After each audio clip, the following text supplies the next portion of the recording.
We're going to get into The Woman King. Let's dive in.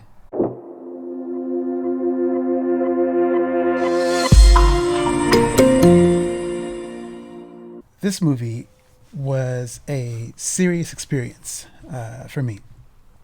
And I'll tell you why.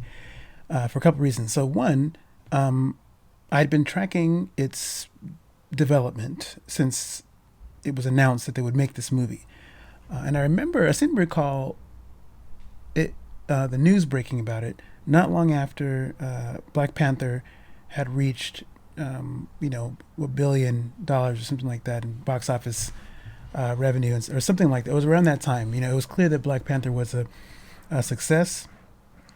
And not long after that, I seem to recall the news breaking that Viola Davis was attached to produce and star in this film called The Woman King. And reading a blurb about what it was going to be about. And I was intrigued and was looking forward to watching this movie. At the time, I was still working for a nonprofit. Some of you know this about me.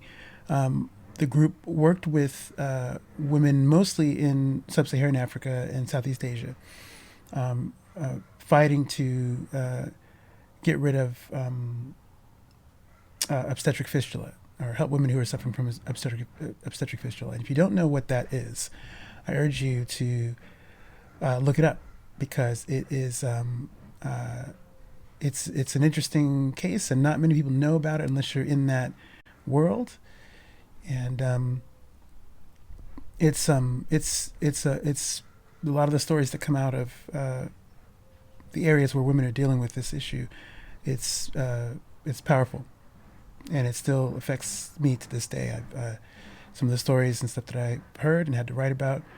I bring up that job was because that was where I discovered the women of Dahomey, who are featured in this film. Didn't know about them before my time working there, and I'm sort of doing random research. As you do when you're at a desk job. Sometimes you take some time to do non-work related research, and that was one of those times I was doing research for possible stories and things I might want to write or whatever it is. And I came across an article about the women of the female army of Dahomey, and was fascinated by it. And I thought, oh, there's some stories there, and enter The Woman King, which is this is one of those one fictional account around the women of Dahomey. So what's this movie about? What's going on?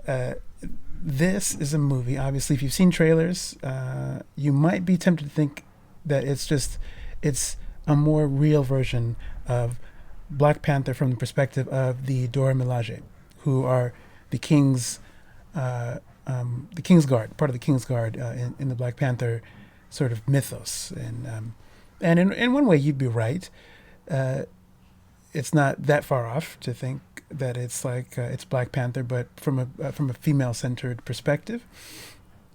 But it's not that. It's very different than that. It's if you're in that world, because my head is there too. So I likened it to if a Black Panther movie took place from the perspective of the women of the Dora Milaje. That's how I saw it. Also, it was a lot like, if you were watching Wonder Woman, for instance, a story about the Amazons, but from the perspective of other Amazons that are not Diana, and what their world is like and what their sort of customs are. The Woman King very much is that, where you get to see the inner workings of how they do things and what the kingdom looks like and how it operates and how decisions are made and all of that. And that's cool to see. One of the coolest things I think about the film, aside from the subject matter and the story and all the other stuff and the characters, is just seeing so many women on screen doing cool stuff. Going back to my job at the nonprofit, I keep talking about the nonprofit because it feels so tied into my experience of this movie. because a lot of what I experienced during that job felt very parallel to what I saw on screen, which is the sisterhood, the camaraderie among all the women, the family that was formed among those women. That was such a powerful thing to see. Not only so many women, but so many Black women on screen and just existing as who they are, coming from different backgrounds. All of them, almost all of them, have had suffered some form of trauma, and they find this new family after having sort of been rejected from their original communities, or whatever the case is. They were taken as slaves or whatever it was, and were given a choice to either fight or do whatever they wanted or whatever it is. And so you have a choice between community or sort of being left to your own devices. And in a lot of ways, and really, really exactly like that, many of the women we worked with, we helped, had suffered tremendous trauma, had been abandoned by their husbands and families, and their communities, and had found a sisterhood among other women who had had similar, very same experiences, and many of them didn't even know that what they were dealing with was something that anyone else had dealt with. So they found commonalities, and formed, a new family, and that was it was a beautiful thing to witness, to know about and to witness. We got to travel to, Kenya and visit some of the facilities and see women in the recovery wards in this exact situation. So yeah, they weren't soldiers like the women of Dahomey, but they were different types of soldiers. I mean, that's how I saw them. They were fighting their own battles internally, and then when they got to the wards, they were fighting together, supporting each other through terrible tragedy, and they're having to relearn how to be social and relearn how to trust people again, and relearn how to that all those are battles they're fighting. It was a tremendous honor to witness that, and it was very sacred, really, to see that firsthand. Not a lot of, and I worked at the office there. Was for many years, much of my time there was the only man there, and so I was around all these wonderful women, and I would hear stories from women who would call in about personal stories about their childbirth, very intense and very intimate details that not a lot of men, I don't think, are privy to, even if you're married to them. Like, I don't know if you're privy to them in the same way. You might be, but that's not been my experience when I've talked to other men who know anything about what it is. Those really intimate and sometimes painful stories that these women are going through, and you think it's just something that's happening a world away, in another country. But there are women I've spoken to here in the U.S. who've had very similar experiences, which is why it made sense that they would connect to the stories and why they would support the work that we did. And so in relating that to the Woman King, there was something about that was very much parallel to that. You're seeing women who have gone through all these crazy things, and to find community among each other, and to fight with each other, no matter what their background, no matter what culture, no matter what tribe they came from, that they found something that it was theirs, and they fought for each other, with each other, for a common cause, and there was a genuine love there. And I think that comes through on screen. It was really cool to see that. That was probably one of my favorite things about it, seeing all these women together in this situation, in that sort of, it was really it was beautiful. And I think, that's one of the biggest takeaways from me, just sort of on a more broader level. Getting down to some of the more specifics, like the story, I think is cool. Just in a lot of ways, it reminded me of something like Star Wars, or I don't know, King Arthur or whatever. Something where you have like you have a young, you have the main protagonist who is who Viola Davis plays, the main general, and they're going out uh, jacking people up, protecting their kingdom and doing some cool stuff. And then you have a younger, I can't remember the actress's name, but she plays a young character who is supposed to be married off.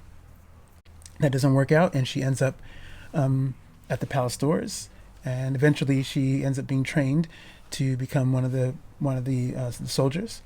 And it's really cool to see the journey. It's like she's like a Luke Skywalker, or someone who's like a regular person who's coming in to the game, learning. She's arrogant a little bit. She's got a bit of a hard head, but she's learning lessons as she's going through the different training things. So it's cool to see the arc from someone who's coming in new, fresh, who's learning about how things work, and then she advances and eventually graduates and becomes one of the soldiers and stuff. And it's a cool story. There's also some really nice narrative things in there. There's good character stuff in there too.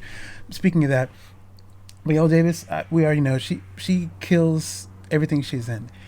She makes you feel every emotion. You understand like the toughness. She brought a steely toughness to this role.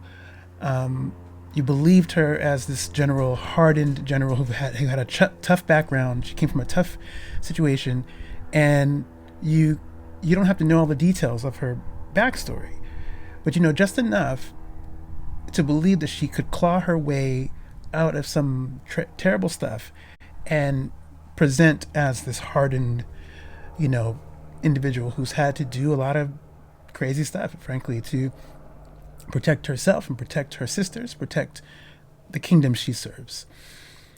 And she also allowed for pockets of tremendous vulnerability.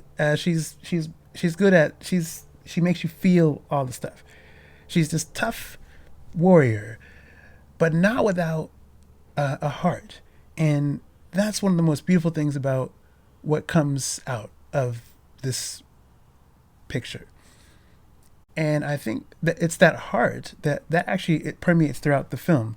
Yeah, there's battle sequences, and there's not a lot actually though. There's the action sequences are there. There's training montages. There's all these things, and there's political conversations about what to do, how to make sure that the kingdom survives, and all of that. And obviously, there's a backdrop. You got slavery in the mix where people are selling other people. You have neighboring tribes who are selling their own people in order to survive, and in fact, Dahomey is a part of that. A part of that as well. They are selling their own people, and they're trying to negotiate ways to continue to thrive. And so, slavery is a part of that conversation. And yet, in the midst of that, you have a tremendous amount of heart and warmth, and there's a love in this picture, which is really cool. Other things that I want to touch on, there's a slight romantic element up there, which at first I didn't like. I was like, come on, man, you got to bring some dude in there, try to distract the homegirl from trying to do her. But I think when you see the movie, how it is handled is I was pleased with. I was like, okay, that's cool. I'm with it. I didn't like it at first because I was like, I didn't want it to mess up the trajectory of what was going on. That said, sometimes it's okay to have a little bit of romance and stuff. Like I'm a fan of it when it's done well. I don't like when it feels arbitrary, when it's put in there for the sake of putting it in there for whatever. But I think ultimately it was handled well. So kudos to them for doing that. It was good stuff going on. The music is fantastic in this film. The score, I don't know who scored this film, but the music is rousing when it needs to be. And there's places where there isn't music. And I think that the quiet moments are, they benefit from having no music. When there is no music playing. I have to sing about John Boyega because I thought he was cool in this movie. I appreciated his turn as the king. I thought he did a great job. He was so in it. I believed him. His accent was on point to, like, even more than I think. Viola Davis, she's fantastic. There are moments where I feel like her accent slips. Like there's tiny moments, but if you'll forgive it if if you're wrapped up in this situation, you're gonna forgive that. And really, it's not that big a deal anyway. But I feel like if we're talking about accents and things, John Boyega freaking destroyed. His situation was it was tight. So he was good. Yeah, man. I don't know what to say. The movie was good. The movie was. I enjoyed the movie. I had. It was emotional. It was fun. It was entertaining, and it had something to say about something. I think if nothing else, again, going back to just seeing a whole bunch of women on screen doing cool stuff. That's always cool, and it was purposeful. And the other thing was cool is that you can tell there are women behind the scenes too. This was a female-directed, female-produced situation. Women on screen were not sexualized. They were just existing which was really cool. It's really cool to see when women are, because it's easy, I think, to have women who are wearing not a lot of clothes comparatively to what we see, how our society does things, and to have your mind go to the sexual or the sensual, and there isn't any of that. There's none of that in this film, which I so appreciated. It was just women just existing, doing their thing, and that's the thing. That's what's happening. So I appreciated that approach to the situation. Not to say that this could not have happened if a man had directed the film, but I think you have to have women around you. If you're a man directing this film, you need to have women involved in the situation to check you if you're not if you're not being sensitive to different things. And I think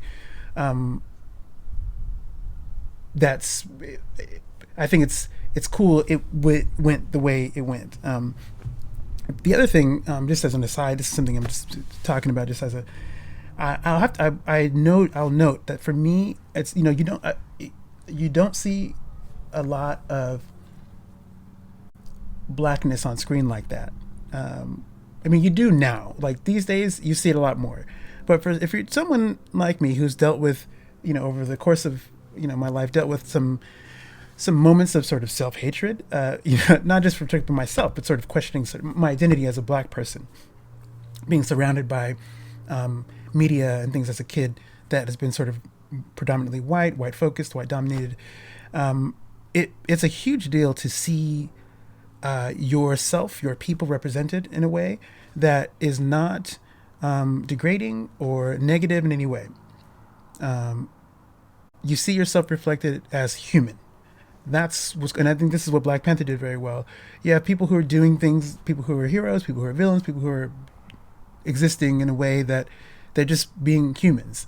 There's nothing that is shown that is equated to their blackness being negative, and the Woman King does this, and it depicts black people just in their element, just doing their thing. There's some people doing some good stuff. There's some people doing some shady stuff, and that's just sort of that's what it is, and it's really cool to see. I have to always check my brain, because sometimes I'm an adult now, but sometimes too, seeing that much blackness on screen is like, whoa, it's overwhelming sometimes. And once you get over the hump of like, wow, so much blackness, then it's like, okay, it's cool. This is like it's beautiful, and it's rich, and it's all these things. That's something that I'm still sort of working through. Because those aren't movies you see often. You don't see things like that all the time. There was a phase in the 90s, right? I don't know how many of you remember, where they had, I call them, they were black, not black exploitation, because we come from black exploitation movies. There was a whole bunch of black people and stuff in the 1970s, whatever it is. Then there was like a space where there wasn't too many of that, were movies that had more than maybe one or two black people on screen. And in the 90s, there was a phase where you had movies like Boys in the Hood, you had Set It Off, you had Poetic Justice, and other movies that were sort of like whatever what you would call the next wave of black movies that had a lot of black people in it, that were directed by black people, that had people of color, in front and behind the camera. You get that phase, and that it still doesn't click yet, like what that is and what that means and how important the representation is. And until you get to the last 10 years, the last within the last 10 years or so, uh, maybe less, maybe 8 years or so, there's been a lot more that it seems like, or it feels like the movies that are just, or the properties are just much bigger, with black people just doing a whole bunch of stuff. You have Shonda Rhimes with the Shondaverse doing all that stuff and having a lot of black people being featured in her stuff. You got of course everything Jordan Peele's been doing, things like that. There's some energy in the mix with that. So when you watch a movie like The Woman King, that's a small piece, right? My noting the what it felt like to see that much blackness on screen, and then just that's a small piece of it, but it's something that came up for me, and I thought I would mention it. But yeah, I can't think of anything that was really sort of glaringly negative about the movie. I would recommend checking it out if you're curious. I think if you liked Black Panther, you might like this. You might appreciate this. Obviously, it's not Black Panther, and it's not sort of like a superhero, whatever situation, but it's actually much more an epic hero type situation. And really, there's something almost theatrical about it, like Shakespearean about it in that way. What it would have been cool. I mean, look, this is a nitpick here. The only thing is, I think what would have been cool is if the movie was in the native dialect. Call me, whatever you want to call me. But I think, in fact, I don't think there were moments of where they had moments of the native dialect being spoken, which I appreciated. I always appreciate that, especially when you consider the time period it's taking place in. Similar to what I felt about Prey, which I talked about, how that movie should have been really all in the Comanche language, being set in the 1700s, whatever it is. This film was likely set, I think in the 1400s. I can't remember the time period, but a long, long time ago. And the people there likely spoke whatever the native dialect, and that would have been cool to see. That I think though, if you do that though, there are other people. You can't have certain actors in the. You could, I don't think. Look, I think all the actors could have pulled that off, but it doesn't take away from the strength of the film. That's just something that I would have liked to have seen as a viewer, to further immerse myself in that time period and in that world. But otherwise, look, it's a solid film.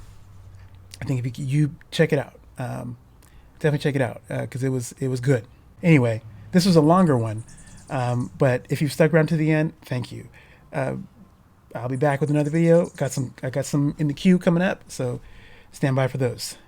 In the meantime, I'm out of here. See you later.